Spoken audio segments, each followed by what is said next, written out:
Mandinuka, Mandinuka. Wahai hamba Allah, dengarkan baik-baik, karena apa yang akan engkau dengar ini adalah peringatan yang Allah turunkan dan kebenaran yang Rasulullah kabarkan. Allah berfirman dengan sangat jelas, setiap jiwa pasti akan merasakan mati. QS Ali Imran 185. Tidak peduli siapa dirimu, kaya atau miskin, sehat atau sakit, kuat ataupun lemah, semuanya akan masuk ke dalam alam kubur. Dan Allah menegaskan bahwa setelah kematian, manusia tidak hilang begitu saja. Di hadapan mereka ada barzakh hingga hari mereka dibangkitkan.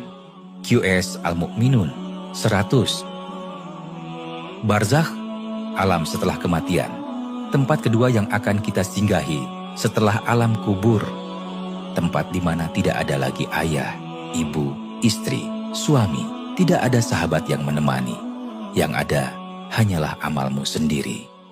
Saat semua orang pergi, ketika jenazah diturunkan, ketika tanah mulai menutup wajah, dan ketika langkah terakhir keluarga menjauh, maka manusia benar-benar sendirian. Tidak ada lagi pembelaan, tidak ada lagi alasan, tidak ada lagi kesempatan. Yang tersisa hanyalah kebenaran hidupmu. Rasulullah bersabda, kubur adalah awal dari perjalanan akhirat. Jika ia selamat darinya, maka setelahnya lebih mudah. Jika ia tidak selamat, maka setelahnya lebih berat. Hadis riwayat Tirmidzi. Kedatangan malaikat Mungkar dan Nakir.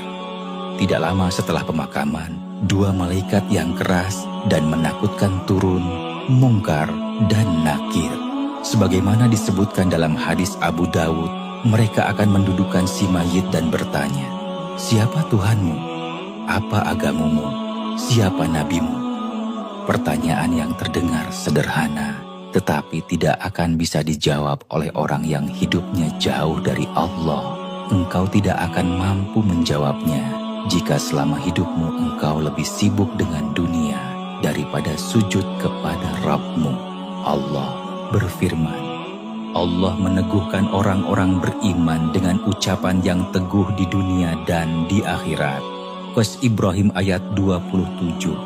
Inilah janji Allah, hanya mereka yang hidup dalam iman, yang menjaga sholat, yang menjaga tauhid, yang dimudahkan untuk menjawab. Dan sosok kedua malaikat itu bisa menyeramkan dan juga bisa penuh keindahan, tergantung amal ibadah si mayit saat di dunia. Azab kubur bagi yang lalai, Rasulullah memperingatkan dengan tegas. Jika ia pendosa, kuburnya disempitkan hingga rusuknya saling bertautan. Hadis riwayat Ahmad. Dan Allah menggambarkan azab yang menimpa orang zalim. Malaikat memukul wajah dan punggung mereka. Rasakanlah siksa yang membakar. Ki Asas Al-Anfal ayat 50-51. Ini bukan dongeng. Ini bukan cerita untuk menakuti anak kecil. Ini adalah kenyataan yang akan kita hadapi. Salat yang engkau tinggalkan, dosa yang engkau sembunyikan, maksiat yang engkau ulang-ulang, semuanya akan berdiri di hadapanmu tanpa ampun. Orang yang lalai dan tidak bisa menjawab pertanyaan dua malaikat, maka ia akan mendapat azab yang pedih. Ketahuilah, wahai saudaraku, dua malaikat itu akan menanyakan 3 pertanyaan itu hanya pada malam-malam ganjil di alam kubur, malam pertama, malam ketiga, malam kelima, dan seterusnya sampai malam ke-41. Karena manusia berada di alam kubur hanya 41 malam. Dan bagaimana manusia pada malam-malam genap di alam kuburnya? Mereka tidak kena pertanyaan dua malaikat, melainkan mereka akan diantar kedua malaikat itu untuk mengunjungi saudara-saudaranya yang masih hidup di alam dunia untuk memintakan doa. Dan bagaimanakah keadaan orang mukmin di kuburnya?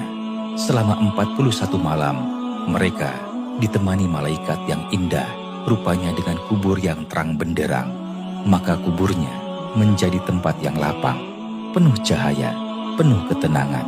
Rasulullah bersabda, kuburnya diluaskan sejauh mata memandang. Hadis riwayat Bukhari.